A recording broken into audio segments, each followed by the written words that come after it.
If you saw the first part of the PC Engine DevJam video, I have covered games that were released for the base system coming on Hue cards. As we now reach part 2, I will be looking into games for the PC Engine add-on, which saw a total of 26 sets, one of which being a paid homebrew title. So, let's not waste any time and get right to it. We begin part 2 with Tengai Makyou Ziria, which is not only the starting point of one of the most successful and long-running RPG series and of semi-humorous RPGs in general, but also the first role-playing game and one of the first games as a whole to be released on a CD-ROM format. That meant it was able to include full-screen anime-style cutscenes with voice acting thanks to the medium's greater storage capacity. Loosely based on the Japanese folktale of the ninja Jiraiya, the basic gameplay mechanics follow a template introduced in the early Dragon Quest and Phantasy Star games. As you navigate Ziria and other characters who eventually join you on a top-down overworld, visiting towns to rest and buy supplies, and facing randomly appearing enemies in round-based combat viewed from the first-person perspective. You know, the things you'd expect from the early days of JRPGs, pretty much. The set has 123 achievements worth 666 points, and besides the usual progression stuff, 13 achievements are missable, so for mastery, you may not want to leave anything behind. Released a year after the original arcade version, Wonder Boy 3 Monster Lair, or simply Monster Lair for this release, saw its first home release on the PC Engine CD in 1989, a full year before the Mega Drive did. Wonder Boy 3 Monster Lair is quite different from most of the games in the Wonder Boy series, including the one that was reskinned as Bikuniman World, as you may have seen in part 1. You play a green-haired guy named Leo who must attack the invaders that attempt to collect weapons and use them to destroy the land. One half of each level is played like a platformer, but once you enter the giant skull, the other half, as well as the boss battles, becomes a shoot 'em up. This one has 33 achievements worth 229 points, and while progression requires you to complete all rounds without using cheats, you also have deathless achievements, score challenges, and even defeating a boss using the spiral weapon. Monster Lair is also the only CD game as part of a PC Engine DevJam to feature a subset, with a co-op multiplayer subset featuring 31 achievements worth 214 points. One achievement that's exclusive to the subset asks you to earn a perfect round bonus of 5600 points as both players at the same time. Like I said on part 1, Altered Beast, known in Japan as Juuouki, was ported to both the PC Engine and its CD add-on, both of which were developed by Bits Laboratory. The CD version came first, and after sampling it, it actually functioned somewhat better than its HuCard sibling, which makes me think that the latter version was hastily made.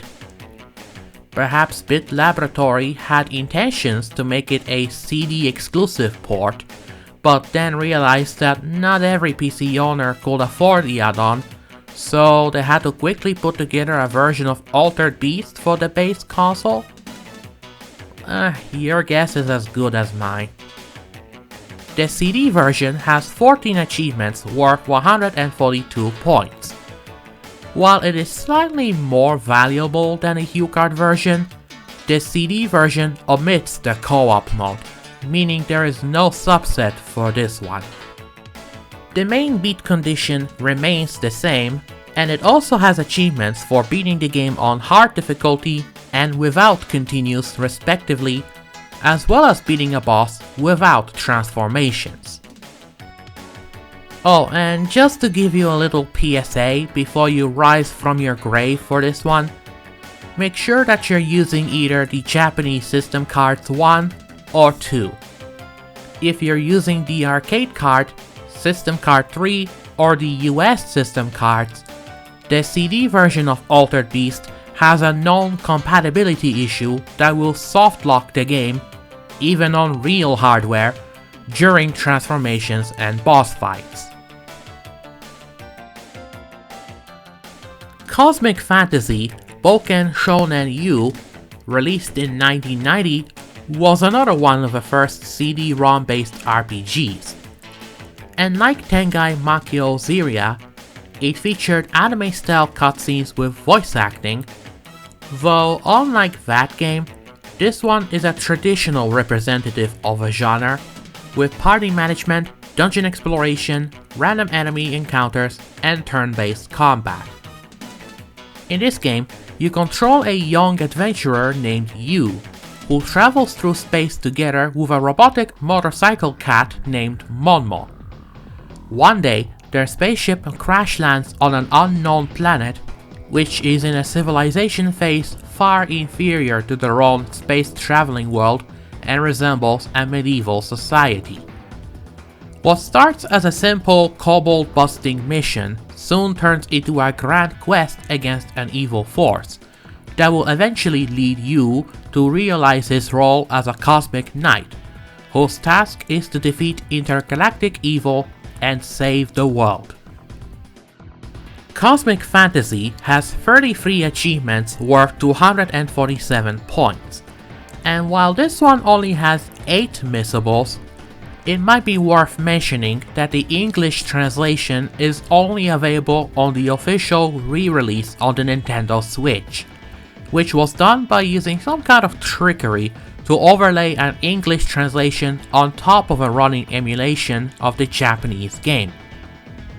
While all the grinding and exploring won't really be necessary to beat the game, you may want to consult a link to the Japanese guide for all the info and maps needed to get all the achievements needed for mastery. Just use Google Translate on your browser and you should be good to go. Developed by Human Entertainment, next on part 2 is Vasteel, a hex-based war strategy game from 1990. The story mode takes the player, who controls either Stefan's or Faliol's armies, through various top-down maps, on which the two armies will try to annihilate each other, advance to a better position, conquer enemy cities, etc, etc. There is also a versus mode, which also allows 2-player gameplay, as well as access to all the maps regardless of the story. And what makes Vasteel stand out from the other games in the genre is the fact that the actual battles are interactive and action-based, rather than having the soldiers battle it out automatically.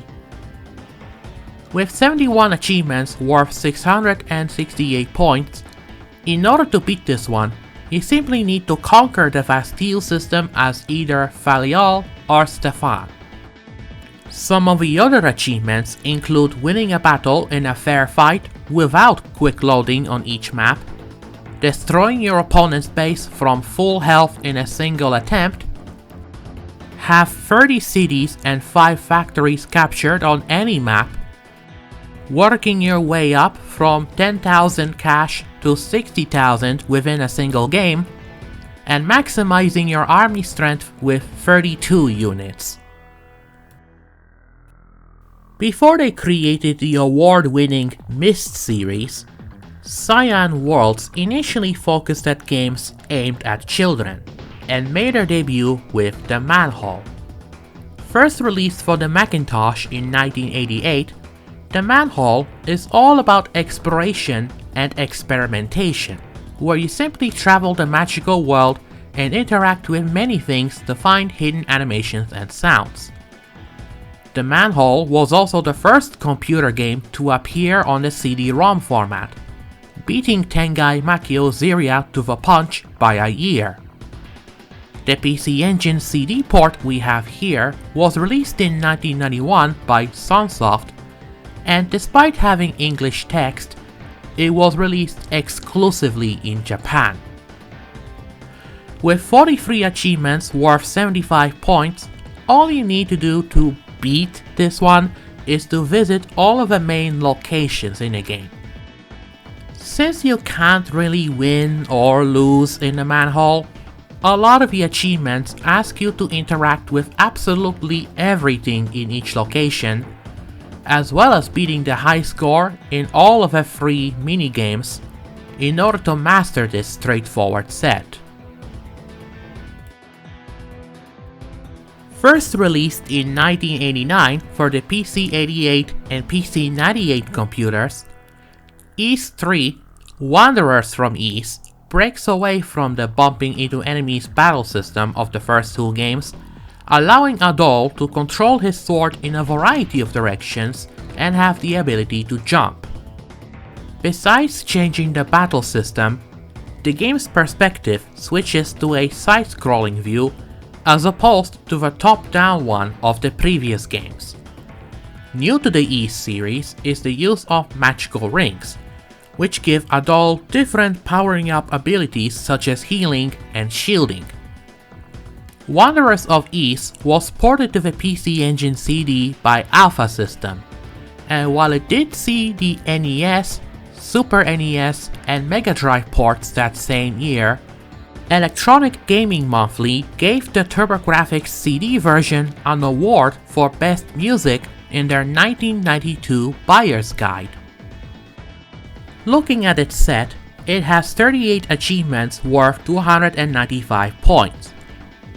Out of all versions of Wanderers from East, with the exception of the PC-98 and Sharp X68000 versions, since neither system are supported on RetroAchievements at the time of making this video, the PC Engine CD version is slightly more valuable than the NES and Super NES versions, but has way less points than the PC-88, MSX, and PlayStation 2 version, with the PS2 version in particular being worth 655 points.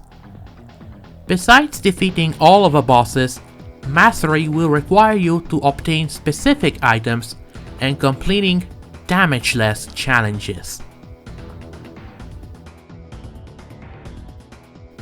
Released a year after the first game, Cosmic Fantasy II is a sequel to Cosmic Fantasy Boken Shonen U. While I am aware that Cosmic Fantasy is a 4-game series, Cosmic Fantasy II was the only game in a quadrilogy to be given a Western release courtesy of Working Designs. With how bad some of those voiceovers were, that explains a lot.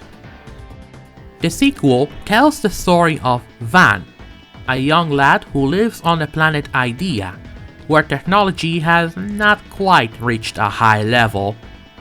One day, his sweetheart Laura gets kidnapped by an unknown villain, and Van soon discovers that she possesses mysterious powers that may grant immortality to the one who marries her, which is exactly what the evil wizard Galam has in mind. And so, Van sets off to rescue Laura on a quest that involves intergalactic journeys and travel through time. With 42 achievements worth 249 points, besides the main story progression, you also have 5 missables and achievements that ask you to raise your party leader all the way to level 50. Much like its predecessor, it does have a guide if you need detailed information on every nook and cranny, and once again, you may want to use Google Translate on your browser, as it's entirely in Japanese. Now, I haven't actually heard of Valis until I was introduced to the series via the Renovation Collection 1 cartridge for Evercade, where I had the chance to play the Mega Drive versions of Valis 1 and 3. I wasn't overly familiar with the franchise, as I mainly got a card for Dino Land, but if there's one thing I can say about the Valis games, it's that they are hard. Valis IV was released exclusively on the PC Engine CD, and like in Valis III, you can control 3 different characters, each with their own weapon and ability. Valis IV has 35 achievements worth 328 points, and all you need to do to beat the set is to finish all 9 acts. However, according to the comments, even as recently as 4 months ago, the achievements for this one are pretty broken. Achievements pop while you skip through acts, and when you play it normally, they don't actually unlock for some reason. Sometimes you will have to try the same act over and over on a specific core until it does work. I don't know if they are fixed by the time I made this video, but whatever the case, it sounds like this set should definitely be revised from the ground up. And since only one person had the guts to master the set in spite of all this, it's clear that this must have been one frustrating set to deal with. Wanderers from East wasn't the only game from Nihon Falcom to be ported to the TurboGrafx CD. Dragon Slayer, The Legend of Heroes, is another Falcom RPG to make it to the CD add-on, but this time it's Hudson Soft that was in charge of the porting duties.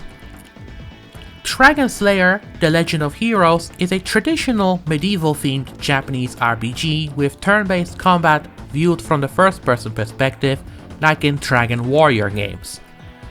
The enemies are semi-random. They do appear out of nowhere and attack suddenly, but they are visible on the screen, and if you flee from the battle, they will still be there to pursue you. This particular set has 51 achievements worth 336 points, and as always, we have story progression stuff needed for beating the set, and mastery will also require you to get 5 missable achievements. And make sure you are using Beetle PCE fast, as none of the achievements will work on the regular version of that core on RetroAch or RA LibRetro. R-Type is already a familiar name within the shoot-em-up scene, and it was no surprise it was ported to the PC Engine. But what's strange about the Japanese PC Engine port was the fact that Irem split that version in half and sold it as 2 separate games. If I had to guess, Irem did this because the whole game wouldn't fit on a single hue card. I imagine the hue card capacity must have been improved later on, as the US version of R-Type did fit the entire game. What we have here is a Japanese exclusive re-release for the PC Engine CD known as R-Type Complete CD. Released in 1991, it's basically a remake of the first R-Type, but with added story via intro sequence, new boss, and of course, CD quality audio. With 21 achievements worth 270 points, you need to complete all 8 stages to beat the set, but mastering it will definitely require you to beat the game on hard, as well as deathless and score challenges to be done. And of course, you will also need to complete the game without using any continues whatsoever. Mugen Senshi Valis, The Legend of a Fantasm Soldier, or simply Valis for its Western release, was originally released on the Mega Drive in 1991, which is the same year as Valis IV, and later ported to the PC Engine CD the following year. While it has the same story and basic genre as the original Valis on the MSX, PC-88, and Sharp X1 computers, it is actually a different game with different locations, regular enemies and bosses, new cutscenes, and more. The set for this one has 60 achievements worth 470 points, and unlike Valis IV, at least its achievements do work properly. While beating the set requires you to complete all 7 worlds, Mastery would also require you to beat said world without dying, beat the bosses without taking damage, completing worlds without using magic, or leveling up your sword, and even finding and touching a certain giant flying turtle on the first part of Stage 5. Ah, here's something Amiga enthusiasts may recognize. First released in 1989 and developed by Reflections Interactive, the same studio who go on to develop Destruction Derby and Driver, Shadow of a Beast is one of the most iconic titles from Psygnosis. And like any Amiga classic, it was ported to a lot of systems, from Amstrad CPC and ZX Spectrum to the Mega Drive and FM Towns. The TurboGrafx CD version was released in 1992, which also received ports for Atari Lynx and the Sega Master System that same year. While Digital Developments handled the Lynx version and Tech Magic Entertainment did the Master System counterpart, this particular port was developed by DMA Design, the studio that, besides making the Commodore 64 version, went on to become what we now know as Rockstar North. And of course, the TurboGrafx CD version is way more forgiving than the Amiga original as far as difficulty is concerned. The TurboGrafx CD version has 27 achievements worth 365 points, which, while it is more valuable than the Amstrad CPC version, it's not nearly as valuable as the Lynx and both Western and Japanese Mega Drive versions. Besides beating the final boss, Mastery will require you to perform damageless boss battles, as well as unlocking the Steel Beast achievement, where you have to complete the game with starting health set to 1. Developed by Klon, later known as Jewel Corporation, in 1992, Jiiku Yousai Macross 2036 is a shoot-'em-up that's set in the universe of the Macross anime series. Taking control of Millennium Genius, one of the minor characters in the series, you navigate the space fighter Veritech, fighting against ships and robotic soldiers of the alien Zentradi race. The Veritech is equipped with a Vulcan gun, which can be upgraded with power-ups, and bombs, which are released simultaneously. Another button controls a special weapon, which the player can purchase for points, which were awarded after defeating enemies between stages. What makes this one stand out from the other shoot-'em-ups on the PC Engine CD are separate boss battles, which will usually occur after a regular boss battle that concludes a flying level. After that battle, the Veritech automatically transforms into a giant mecha called Batroid and fights a boss enemy one-on-one. The mecha fires automatically and the player only controls its altitude and the angle of a shot.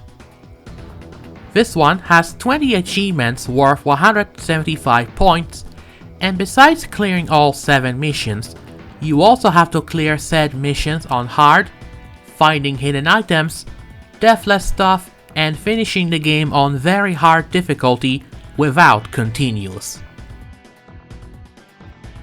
Our next game on part 2 is Travel Epuru, published by Telenet Japan on September 4th, 1992. Similar in concept to Bomberman, Travel Epuru is divided into stages, each consisting of one screen. Every stage has an opponent who tries to kill Apple either by attacking directly or by throwing objects at her. Apple, on the other hand, has no attacks on her own and must rely on objects, mostly explosives such as bombs and grenades, to hurt the enemy. Objects keep appearing randomly in various parts of the screen as long as the battle continues. And make sure you watch out for the hazards in each stage, as they can either damage Apple or prevent her from walking around normally. With a set containing 53 achievements worth 190 points, you just have to complete all stages on each of the 8 chapters, though you also have achievements for hitting an enemy with each thrown weapon, using specific magic power-ups, and getting a perfect round. ICOM Simulations was usually known for making adventure games on the Macintosh, including Uninvited, Shadowgate, and Deja Vu, though they did make some particular oddballs like Roadrunner's Death Valley Rally and Daffy Duck The Marvin missions.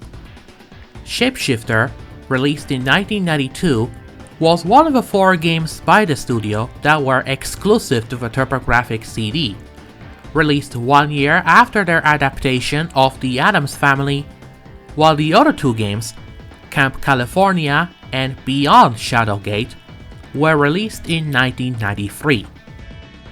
In Shapeshifter, you take on the role of Lycos, a barbarian who has a power of transformation.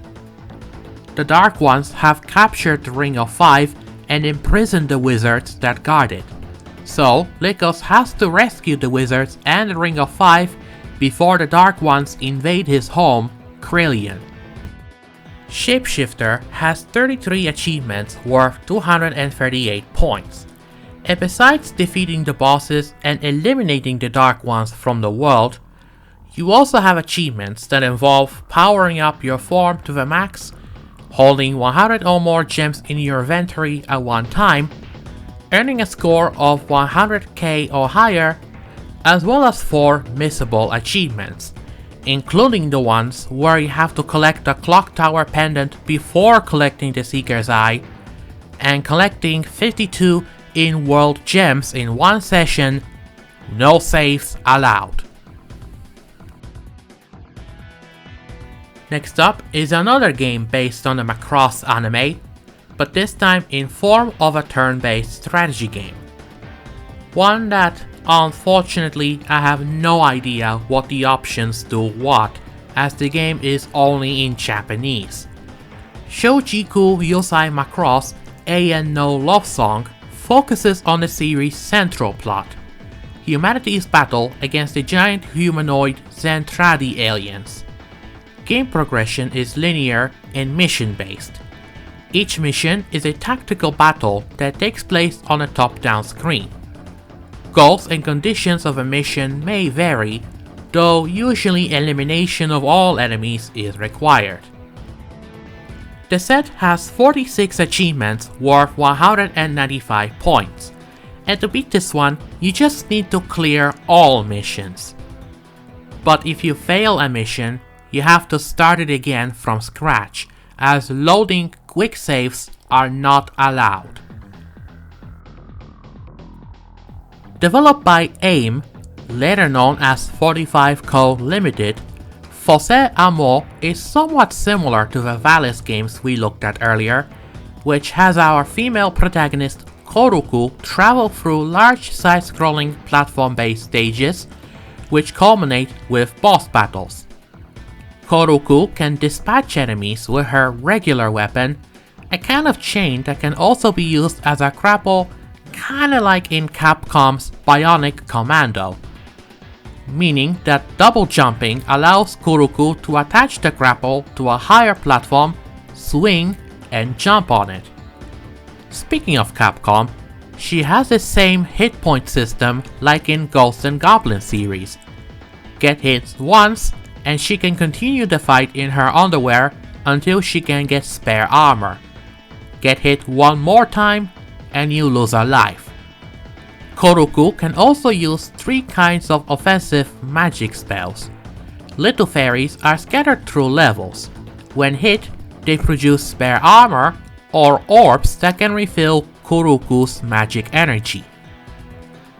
This one has 17 achievements worth 190 points, and you have to beat each boss battle on each level.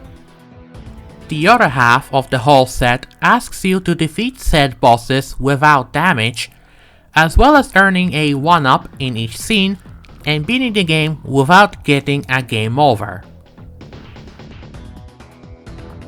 Up next is Godzilla Bakuto Retsuden, or simply Godzilla for its TurboGrafx CD release in the US, developed by Alpha System. Published by Toho, the same company that created Godzilla and its contemporary kaiju monsters, this one is a fighting game that pits the titular beast itself against the likes of Rodan, Angurius, Ghidorah, and others. The combat system is similar to other fighting games, with various combinations of buttons executing different moves, while the normal punch-kick scheme is modified to suit the monster's shapes and biological peculiarities.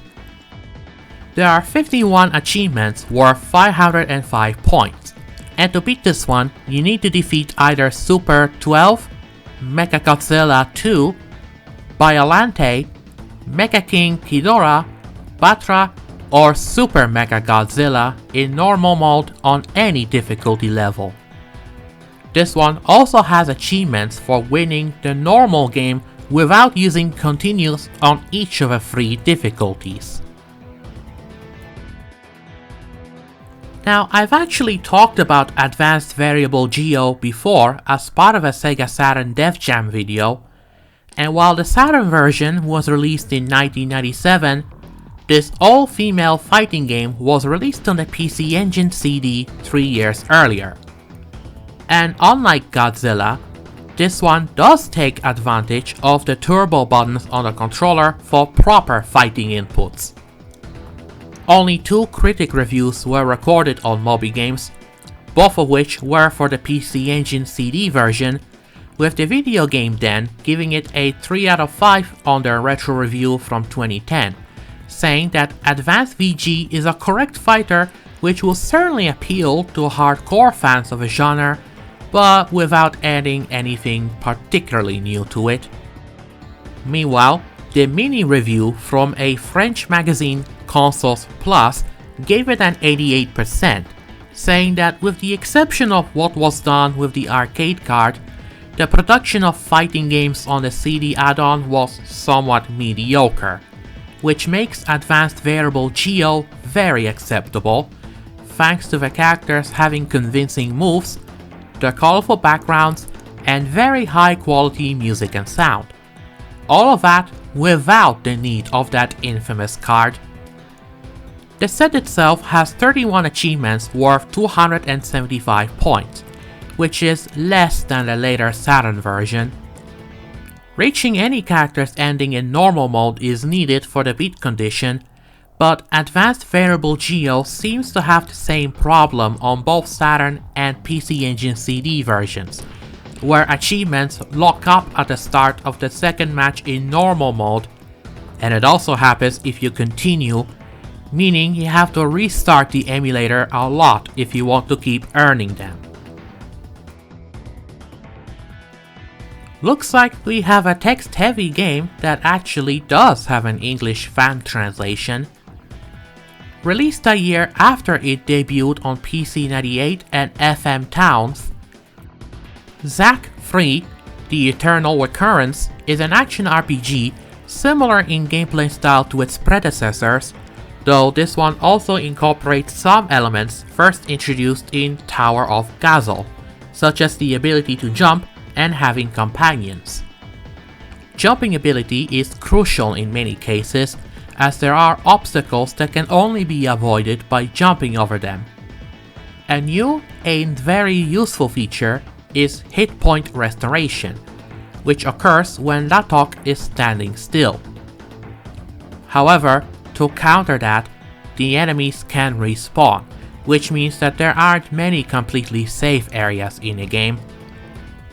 The set for Xak III, which has 39 achievements worth 289 points, will have you defeating many bosses until you eventually stand face to face with Zekishis, but there are other stuff to look out for if you want to master it.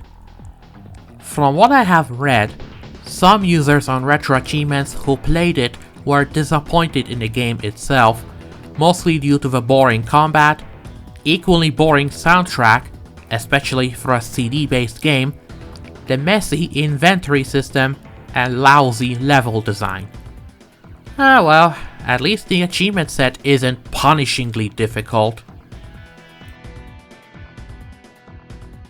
Developed by Rayforce, while the name suggests it's a sequel to the first game, Startling Odyssey 2 Maryuu Sensou is actually a prequel.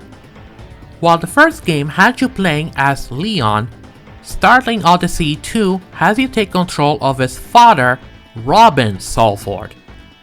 The game is set in a predominantly medieval fantasy-themed world with a touch of sci-fi, and plays like a traditional Japanese RPG. As you can imagine, it has all the familiar ingredients. You and your companions later on roam the world map, entering towns and dungeons, buying equipment and items, and engaging randomly appearing enemies in a turn-based combat. Looking at the set for this prequel that thinks it's a sequel, Startling Odyssey 2 has 48 achievements worth 340 points, and the general progression stuff is pretty much expected from a JRPG to get a beaten condition, though the treasure related achievements will be tough, as once you clear the boss in some dungeons, you won't be able to revisit them afterwards. The English translation hack does share the same hash as the Japanese version, even though the info box on the game page doesn't actually tell you that, but I played the non-translated version, as I had no idea there was a translation for it when I was recording the footage. Developed and published in 1995 by NEC themselves, Anasan is what is commonly called a beat-em-up, i.e. a fighting game that allows limited movement through side-scrolling environment. In a seemingly all-female city overrun by insane workers, biker gangs, and assorted criminals, Yuko has been taken away by a mysterious gang, and so Ai and her friends Chika and Makoto decide to work together in order to restore the world to normality again. Anasan has 24 achievements worth 238 points, with the main beat condition requiring you to finish the game with any playable character. Other stuff in the set includes buying every clothing item, room item, weapon, and bike, winning the chicken race, and finishing the game without either dying or buying anything whatsoever. There's also an achievement for winning the minigame where you and your opponent compete to see who'll be the first to make the scariest and/or ugliest face possible, with the result giving us the kind of look that only a mother would love. You know, it seems that as part of a PC Engine DevJam, there weren't as many shoot 'em ups on a CD compared to the ones released on HuCards in Part 1. So far we have seen Macross 2036 and R-Type Complete CD, and Monster Lair if you want to count that one. So it's only fair we have one more game in the genre to look into, because as the saying goes, good things always come in threes. Ginga Fukei Densetsu Sapphire has you play as one of the 4 different female characters, each piloting a different ship, as part of a special police unit called Burning Rabbits, who must bravely pilot their fighter craft through time and space. Since time travel became a regular commodity people take for granted, criminal organizations have been using advanced science in order to escape into different time periods to avoid jail time, which is why the Burning Rabbits were formed to counter it. It's also worth mentioning that this and the previous 2 games in the series were given a re-release as part of a Japanese exclusive compilation for the PSP in 2008, known as PC Engine Best Collection Ginga Ojo-sama Densetsu Collection. With 21 achievements worth 295 points, beating it requires you to clear all 5 stages. What else we got include deathless achievements, bombless achievements, the 1 credit clear challenge, clearing the game as each character without switching to another between continues, and clearing the game on hard difficulty. Although I have one more game to look at for part 2, I do want to talk about the game that's not only the last commercial release for the PC Engine add-on, but also the last official release on the PC Engine as a whole. Dead of a Brain 1 and 2 was released in June of 1999, 5 years after the PC Engine and its CD add-on was discontinued. To put this into perspective, this was the same year we got Heroes of Might and Magic 3, Outcast, System Shock 2, and the Western launch of the Sega Dreamcast. Originally released in 1992 and 1993 respectively for the PC 98 as part of a Nightmare collection, Dead of a Brain is a horror adventure game that involves exploring zombie-infested buildings and trying to survive. The interaction with the environment is performed by selecting verb commands, always available as an interface, and then clicking on the appropriate object or person on the screen. Though absence of real puzzles makes the game a Japanese-style adventure, the interactivity is actually higher than normally expected in games of this genre, as it also features timed tasks, when the player has to quickly figure out what to do before heroes are killed by a zombie. This compilation does have a set, but it only covers the first game, as the set has 16 achievements worth 85 points.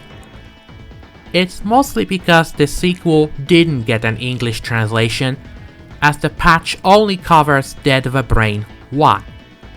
So until the patch gets updated with the translation for the sequel, the set is essentially half finished.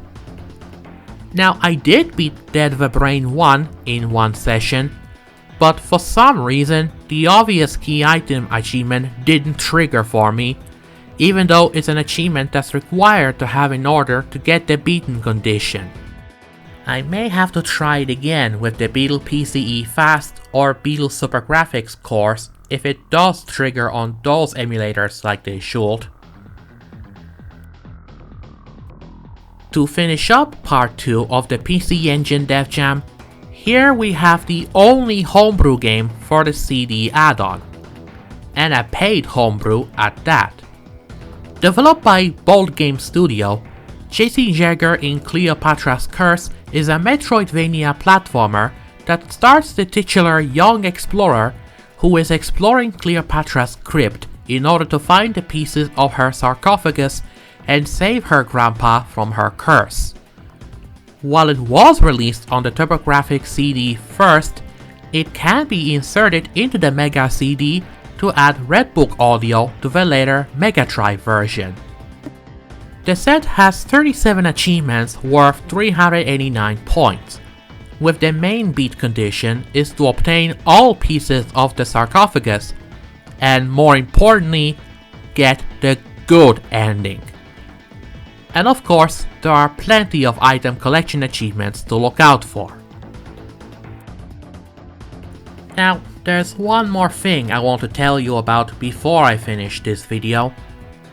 You know how I explained the problem I had with Elansar and Alice's mom's rescue on the Jaguar CD rollout video, where those versions of the games were delisted from itch.io and I had to rely on the Steam versions for the footage? Jessie Jaeger in Cleopatra's Curse, which was originally crowdfunded on Kickstarter, was basically the opposite situation. The TurboGrafx CD version of the game is dumped online, but it's not available to download digitally through official means on neither Steam or itch.io. The reason why Elansar and Alice's mom's rescue had their Jaguar and Jaguar CD versions delisted was due to the developer Orionsoft selling off the rights to another company. And sometime after I published that video, Atari later updated their IP list, which they revealed that they were the ones who bought the rights. At the same time, I also learned that they purchased the IP rights for Brain Dead 13, which was also part of a rollout video. In Jessie Jaeger's case, the reason why Bold Game Studio hadn't given it an itch.io release for those who want to get the digital versions of this homebrew through official means is unclear. The game's physical release that can be played on real hardware or on the Polymega can be bought on their website, but it doesn't actually ship to Ireland. The other option is through their own listing on eBay, but holy cow, about €95 with shipping, and the Mega Drive version is just as expensive. And that's for a game that has no digital release for those who missed out on the game's Kickstarter campaign ages ago. At least the Orion Soft games were, and still are, available on Steam in order to make up for the delisting of the Jaguar versions. Like I said, the TurboGrafx CD version was dumped online, likely for either preservation, accessibility, or both, though I can't say the same thing about the Mega Drive version. And that's a shame, because I would have loved to support the developer. But the high price, on top of a shipping cost and potential import fees to Ireland, is a real turnoff. Maybe one day, Bold Game Studio would find a way to bring the game to itch for those who want to support them, or maybe even give it a native port on Steam, and perhaps the PlayStation 5 or even the Evercade. But as it stands, the closest we can get to playing Jessie Jaeger in Cleopatra's Curse digitally, let alone with RetroAchievements support, is through unofficial means. Anyway, that basically wraps up the PC Engine DevJam. The next DevJam I will be covering on the Foreseen Arcade will be focused on arcade games. And I imagine this will be something of an all-you-can-eat buffet of genres and oddities. After that, the other systems to cover will be the PC-88, Apple II, the Mega CD and 32X add-ons, and MSX. If you'd like to discuss the games featured on this video, feel free to do so in the comment section below. As always, I'll see you next time on the Foreseen Arcade.